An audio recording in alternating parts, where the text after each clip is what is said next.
Olá, estudantes do quinto ano, bem-vindos então a mais uma aula de arte. Hoje falaremos sobre animação. Eu vou pedir que você então se organize com os materiais, algumas folhas de papel, lápis de escrever, lápis de cor e canetinha, e também alguns objetos diversos, tá bom? A gente vai fazer uma atividade envolvendo objetos. Vou dar um tempo para você se organizar então.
Então vamos começar fazendo uma atividade. Então essa atividade vai servir tanto para aquecer, quanto para as atividades que seguirão após ela, né, no decorrer da aula. Como que vai funcionar isso aqui? Nós vamos pensar em movimentos a partir de algumas características. Primeira delas, o eixo. O eixo, normalmente a gente pode pensar aqui na nossa coluna, né? Quando estamos apoiados sobre os dois pés, o eixo está centralizado. De modo que se você erguer uma perna, o eixo vai ficar o peso vai ficar distribuído sobre uma das pernas, né? E assim, se você mudar sucessivamente. A ideia então dessa primeira proposta é pensar sempre no eixo em que o corpo está equilibrado. De repente, se você se ajoelhar sobre uma perna, o eixo muda, ou você pode deitar o seu corpo e se apoiar sobre um cotovelo, então como que se distribui a massa do seu corpo. Você pode pensar também na direção do deslocamento. Então vamos pensar, se eu estou caminhando para onde aponta o meu nariz, e de repente eu viro a cabeça, o meu corpo todo tem que virar e seguir a direção do nariz. O ritmo e a velocidade também desse movimento importam aqui e contam, tá?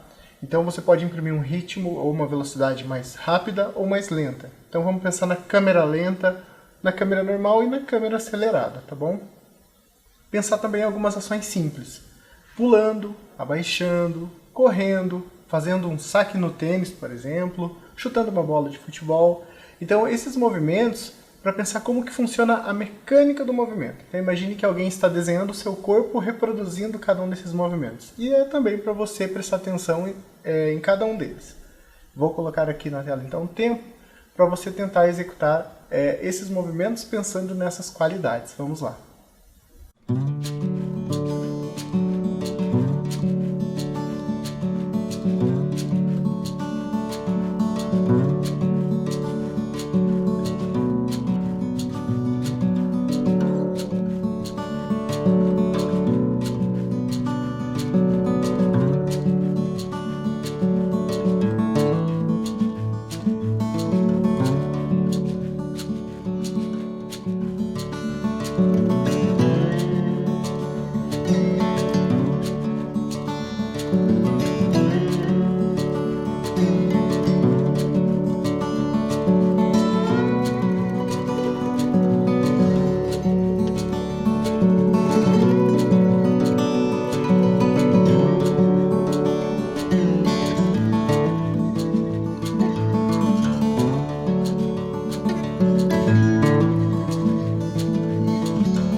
continuar assim, aquecido, né? Espero que você tenha feito cada uma das propostas ali, pensando sobre elas e atento sobre os movimentos. Vou começar agora definindo o que é o teatro de formas animadas. A gente vai falar da animação num aspecto mais amplo, né? Então, tanto no teatro quanto no audiovisual, cinema. Então, o teatro de formas animadas, como diz ali, o teatro de animação é um gênero teatral que inclui bonecos, máscaras, objetos, sombras ou formas, representando o homem, o animal ou ideias abstratas. Na aula do ano passado, nós já vimos cada uma delas com mais detalhes. Hoje a gente vai se resumir aqui a ver o teatro de objetos. Esse vídeo é um anúncio, né, de um festival de teatro de objetos que acontece no Brasil. Então, desde a década de 80, quando começa na França, o teatro de objetos se difunde pelo mundo. Aqui no Brasil também temos essa manifestação. Nós vamos assistir essa propaganda e a gente já tem uma ideia de como que funciona. Vamos ver então.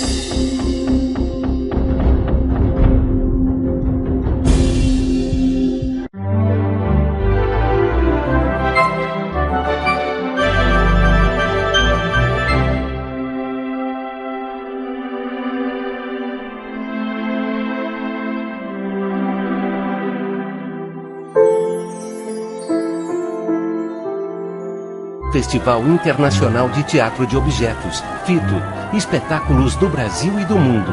Então, quando estamos manipulando objetos, a ideia é dar asas à imaginação mesmo. E isso passa por reconhecer a forma daquele objeto, ver como que funciona o movimento que ele tem, né? A gente pode pensar então em relação àqueles movimentos que a gente executou anteriormente, depois a gente vai falar melhor também sobre isso. Mas quando você começa a manipular o objeto, ele já te sugere algumas situações, algumas questões. É possível, inclusive, fazer peças inteiras. Nós vamos ver aqui uma peça da companhia Tantan, que é uma companhia de teatro alemã, e eles trabalham aqui com objetos. Então perceba como é feito toda a parte de cenografia também, a iluminação, além, é lógico, dos objetos que entram em cena. Em dado momento, vocês vão perceber que a gente até esquece que são objetos que servem para outras coisas. Nos envolvemos com a história de um modo que a gente esquece a função daqueles objetos. Vamos assistir então.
Então é como disse, né?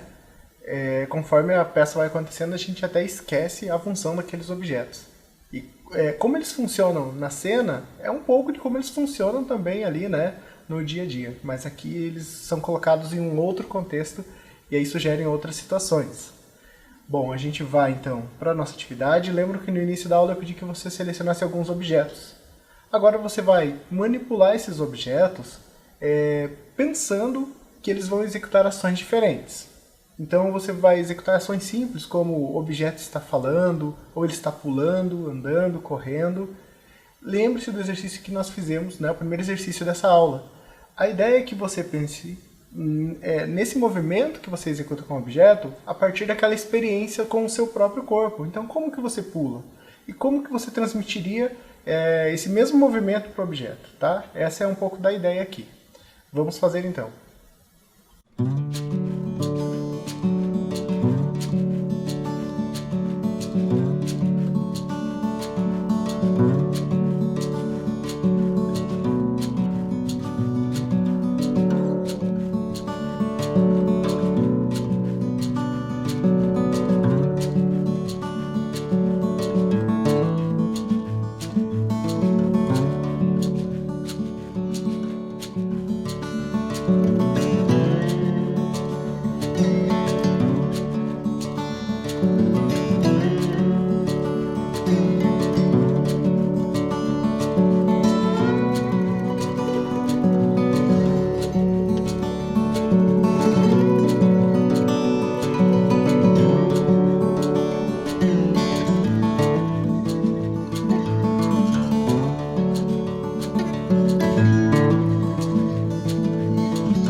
Então, gente, voltando aqui, espero que você tenha conseguido, né? A ideia é pensar essas ações, essas expressões com os objetos. É lógico que nessa experiência você pode se deixar levar aí e criar diversas coisas, mas a ideia é uma experimentação mais livre mesmo, pensando puramente no movimento e na expressividade dos objetos, tá? Bem, passando agora um pouco mais para animação, né? Ou seja, para o audiovisual, cinema, enfim, vamos começar por essa definição. Então, a animação refere-se ao processo segundo o qual cada fotograma de um filme é produzido individualmente. Então, a palavra vem do verbo animar, que vem do latim animare e significa dar alma. Então, no dia a dia também a gente costuma usar a palavra animação em outros contextos, né? Animado é aquela pessoa que está com uma energia boa, né? Uma energia positiva. Aquela pessoa está animada. Mas aqui a gente pode pensar que qualquer coisa que não tenha movimento, ela pode ser animada. E nós vamos ver hoje que mesmo coisas que têm movimento, como o corpo humano, podem aqui ser pensados a partir dessa definição da animação. Só fazendo uma retomada histórica, a ideia das imagens em movimento nos capturam já desde a pré-história, né?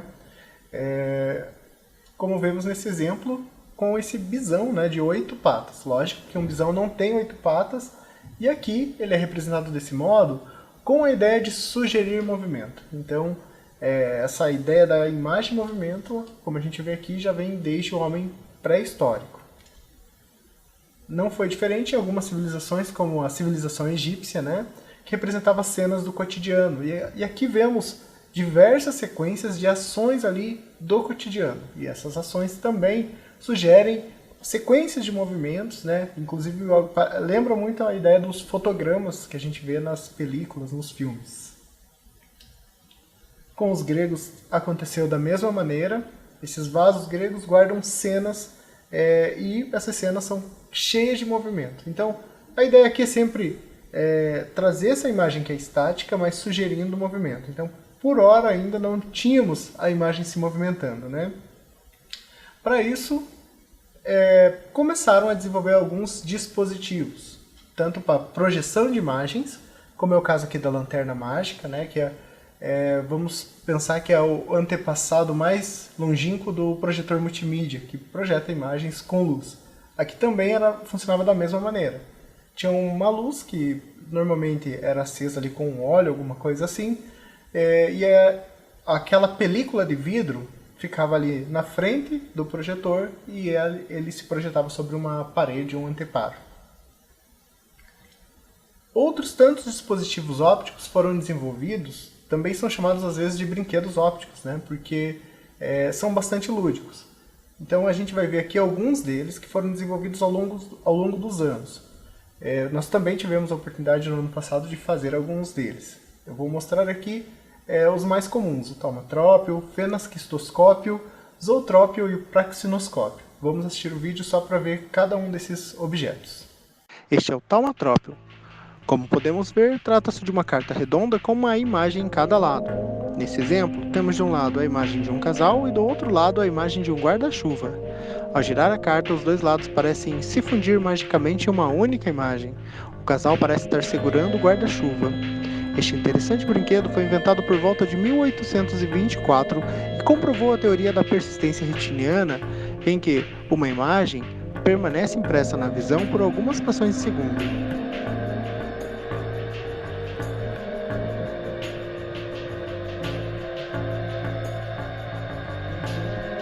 O fenakistoscópio foi o primeiro dispositivo a demonstrar a ilusão de animação propriamente dita.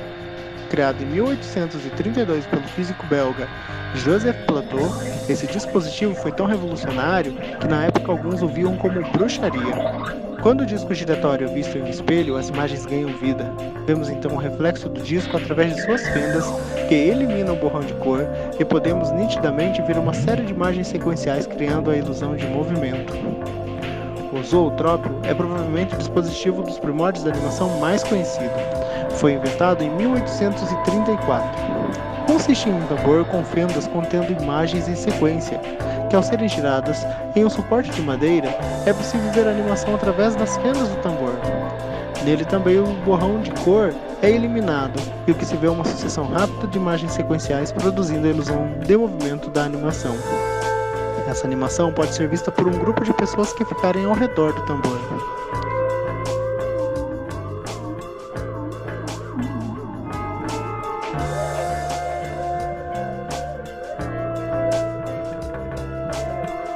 O praxinoscópio é o último dispositivo que veremos nesse vídeo.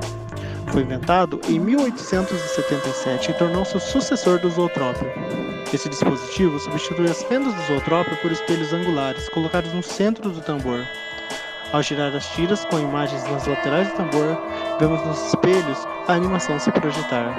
Em vez de pequenas fendas, os espelhos fornecem uma animação mais clara. Feito notável desse equipamento que perdurou como o melhor dispositivo para esse fim até o advento da lâmpada elétrica, que permitiu a invenção do projetor à lâmpada.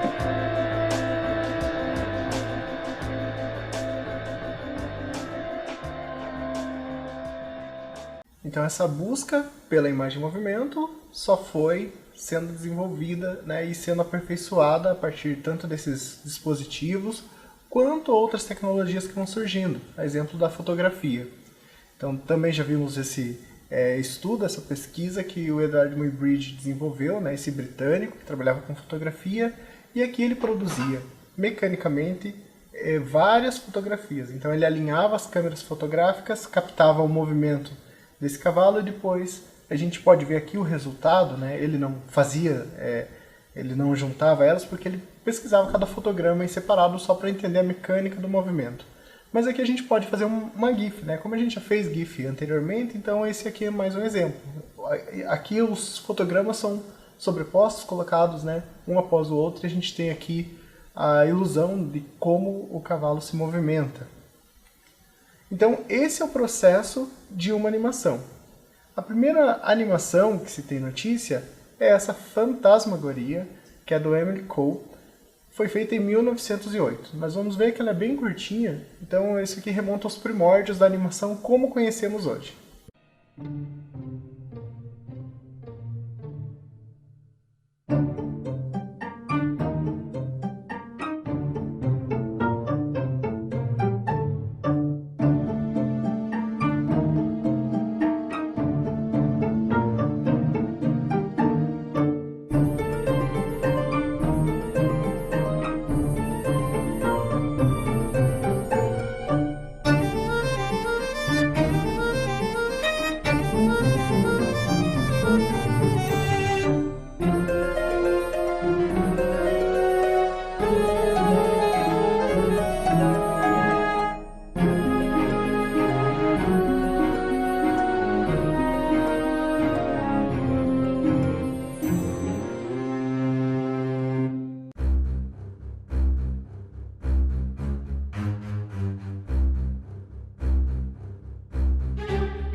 Agora veremos, com esse vídeo da Carol Gonzalez, a Carol produz material, né, falando sobre stop motion, sobre a técnica que ela divulga, ela propaga. Então ali os canais que ela divulga o trabalho dela, inclusive, ela também produz, né, ela é cineasta. E aqui ela vai falar sobre 12 princípios de uma animação. Eu fiz um resuminho aqui do vídeo dela, mas só para a gente ter uma base e uma ideia. Vejam que interessante. Oi, eu sou a Carol Gonzalez e hoje eu vou te ensinar os 12 princípios da animação. O primeiro princípio de animação é o Squash and Stretch, que na tradução livre é comprimir e esticar. Esse efeito a gente consegue ver aplicado à famosa bouncing ball. Quando uma bolinha ela pinga, ela não pinga redonda, ela se achata e se estica. Então ela se achata quando toca no chão, depois ela se estica e isso torna a animação muito mais interessante. Então o Squash and Stretch, você altera a forma da massa, ou seja, ela era redonda, ela ficou um pouquinho mais esticada, ela ficou mais achatada, mas você preserva o volume, você preserva o tamanho dela, só que você altera essa forma para dar a sensação melhor na visão quando a gente assiste a essa animação. O segundo princípio da animação, que pra mim também é um dos mais importantes, é a antecipação. A antecipação, ela é muito clara, ela é muito fácil da gente ver na vida real. Por exemplo, se eu tenho alguma bolinha aqui na minha mão e eu vou jogar lá pra frente, o que eu faço é pegar um impulso e jogar. Então a antecipação, ela serve pra preparar o espectador pro que ele vai ver em seguida. E isso, no cartoon, se você deixar isso bem exagerado, fica muito legal a sua animação. O seu personagem, antes de correr, ele dá um impulso pra trás e aí corre pra frente, ou chutar uma bola, ou qualquer coisa assim. A terceira regrinha se chama staging. Isso nada mais é do que você mostrar com clareza para o seu espectador o que está acontecendo na animação. Quando você está fazendo uma animação, ela é muito importante que ela funcione na silhueta. Ou seja, se um personagem vai beber água, ele pode beber aqui, ou ele pode beber assim, e você vê exatamente o formato que ele está fazendo ao fazer essa pose. Então o staging nada mais é do que isso. Você tem que sempre se preocupar se dando para entender e ficando bem claro a pose, a ação que o seu personagem está fazendo. O próximo princípio se chama pose to pose. E isso aqui é muito importante. Foi muito importante na época da animação tradicional. É muito importante também no stop motion. Então, o pose to pose, ele funciona como uma blocagem de movimento. Então, assim, você tem na sua cabeça que o personagem vai fazer o movimento de saltar. Você tem que pensar quantos frames você vai levar para fazer esse movimento. E aí o blocking, ou pose to pose, ele funciona para você fazer uma prévia de como isso vai ser.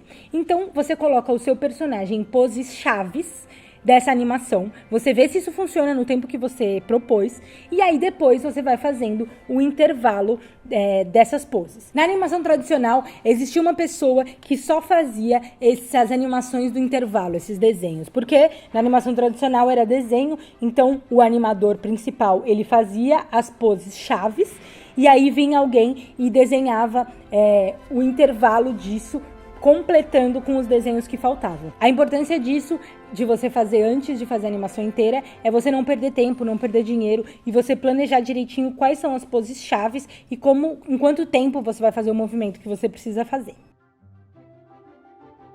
O próximo princípio se chama follow through. O que é isso? Você já deve ter notado isso e até visto em animações bem nítidas. Que é o seguinte, quando a gente está fazendo um movimento, quando você está num carro e ele para, você faz assim, né? Isso é o follow through. O movimento de ter alguma coisa se mexendo e ele parar bruscamente e você fazer assim, ou a sua animação ter esse tranco, se chama follow through. E isso é muito importante e dá muita realidade para o seu movimento da sua animação. O próximo princípio, acho que é o mais acessível, no sentido de que todo mundo conhece, que é a aceleração e desaceleração. Então, quando a gente vai começar um movimento, geralmente ele começa acelerando, ele tem um gráfico de aceleração. Ele simplesmente não começa sendo uma velocidade constante. E quando você vai parar um movimento, a gente tem a desaceleração. O sétimo princípio de animação é a de movimentos em arco. O que isso significa? Quando a gente vai animar, principalmente um personagem, a gente tende a fazer os movimentos muito retos. As coisas, elas não se mexem assim. Quando a gente age na vida, eu tô aqui falando com você e minha mão tá assim, tá vendo? A minha mão, ela faz um arco quando eu não falo assim, como se fosse um robô. Então, pro seu movimento ficar mais fluido e pra você acreditar que aquele personagem está vivo, você tem que fazer movimentos em arco. Isso também com uma bola, por exemplo, ou com qualquer tipo de objeto que você queira movimentar dentro da sua tela, ela tem que ter um movimento em arco. Então, sempre que você for pensar em algum movimento, você coloca algum arco de movimento nisso. O próximo princípio se chama animação secundária. O que isso significa? Geralmente a gente está animando algum corpo, alguma coisa, algum volume, alguma massa, e essa coisa ela tem outros elementos acoplados a ela. Por exemplo, um cachorro. Quando o cachorro se mexe, o que se mexe é o corpo dele, mas além disso, ele se mexe a orelha, ele mexe o rabo. Então, a animação secundária nada mais é do que essas outras coisas que estão acopladas a essa grande massa que a gente está animando, que tem um movimento diferente do que dessa grande massa. Então, o cachorro, quando ele está andando, ele se mexe o todo assim, e a orelha faz um movimento completamente diferente e em outro ritmo até do que o da sua animação principal. O próximo princípio é um dos mais importantes, eu acredito que junte todos o que eu já falei até agora, que é o timing. Isso é uma coisa muito importante e a gente consegue ver até nos filmes antigos da Disney, Branca de Neve, eles têm um timing incrível. O que é? É você trazer a alma para o seu filme. Então, por exemplo, as pausas que você tem, é você dar a ação certa que você quer passar para o seu espectador. Então, um bom timing de animação vem muito da sua observação. O 10º princípio é o exagero. O exagero, ele é muito mais visto em animações muito cartoons. Assim, por exemplo, Pernalonga, ou esse tipo de desenho que é tipo, super exagerado. Por exemplo, acontece alguma coisa que seu personagem achou engraçado. Ele tem que deixar isso muito claro, porque é muito melhor ele fazer bem grande, abrir bem a boca, pôr a mão na barriga e rir de verdade do que tá acontecendo, pra gente entender que essa é a reação dele e não uma risadinha tímida, a não ser que isso, esteja de acordo com a personalidade do seu personagem. O próximo princípio, eu acredito que ele não faça muito sentido ou não seja tão importante para o stop motion. Como eu falei, esses princípios eles foram desenvolvidos na animação tradicional, que era de desenho, e o princípio se chama Solid Drawing. O que isso significa? Eles deixavam claro que você precisava fazer desenhos que você visse bem a perspectiva do personagem. Então, em vez de você fazer um desenho chapado, onde você não vê a profundidade das coisas, você faz as coisas um pouquinho assim. E aí você consegue ver o volume exato do que você está fazendo. O último princípio é o appeal. O appeal nada mais é do que a personalidade do seu personagem. O nosso personagem ele tem que ser carismático, ele tem que ter aquela malemolência, ele tem que te conquistar. Então, seja o vilão ou seja o mocinho, o importante é ele ter uma personalidade muito bem definida. E o appeal, ele é não só no design, como na animação. A animação tem que ter a personalidade. Então, o importante é você saber qual é a personalidade do seu personagem e aplicar ela na animação e no movimento do seu personagem. Bom, então por hoje é só. Espero que você tenha gostado desse vídeo e até a próxima. Bem, interessante entender esse princípio e volto aqui a frisar essa relação com aquela atividade que fizemos no início. Quanto melhor a gente entende a mecânica do movimento, inclusive experimenta, o ideal seria, quando vamos desenhar e tentar produzir uma animação, que a gente pense nesse movimento, que a gente tente realizar mesmo, tá? É lógico que aqui tem algumas peculiaridades, como o exagero ou outras questões aqui que a Carol comenta bem didaticamente e a gente compreende agora como funcionam alguns desses aspectos na animação. Bem, existem diversas técnicas para produzir uma animação. Algumas a gente já conhece de algum tempo, a stop motion, por exemplo, ou a animação direta, como a gente já fez um flipbook, ou folhoscópio, como é chamado, que você desenha frame a frame, desenho por desenho e aí por diante. A pixelation é mais uma dessas técnicas de desenho. Então a pixelation é uma técnica muito particular que utiliza pessoas para realizar animações. Nela se utiliza o princípio do stop motion, tirar fotos sucessivas e ir mudando a posição dos objetos filmados. Só que neste caso, os objetos são vivos.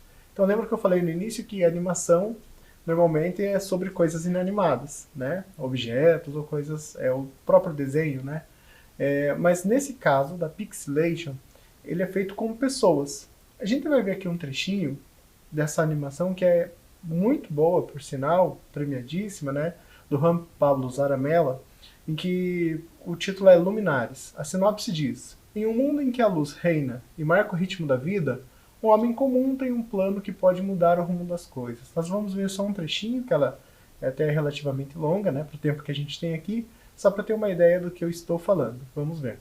Bem, o Luminares utiliza então essa técnica da pixelation, lógico, combinando também o stop motion, como é o caso do próximo vídeo, do próximo curto que veremos. O nome é Fresh Guacamole.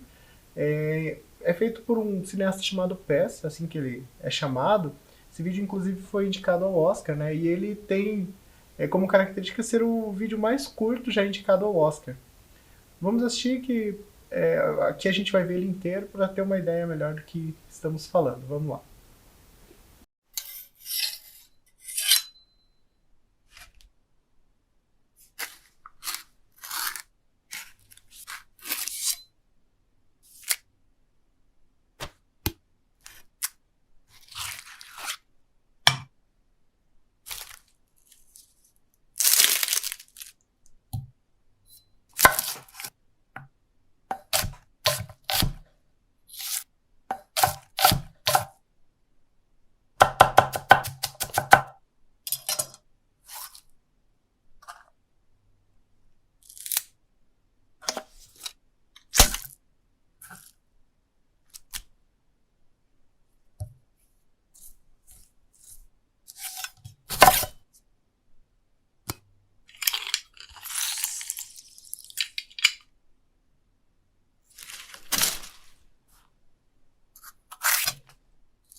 Bom, como eu disse, aqui também é combinado essa técnica do pixelation com stop motion, tá bom?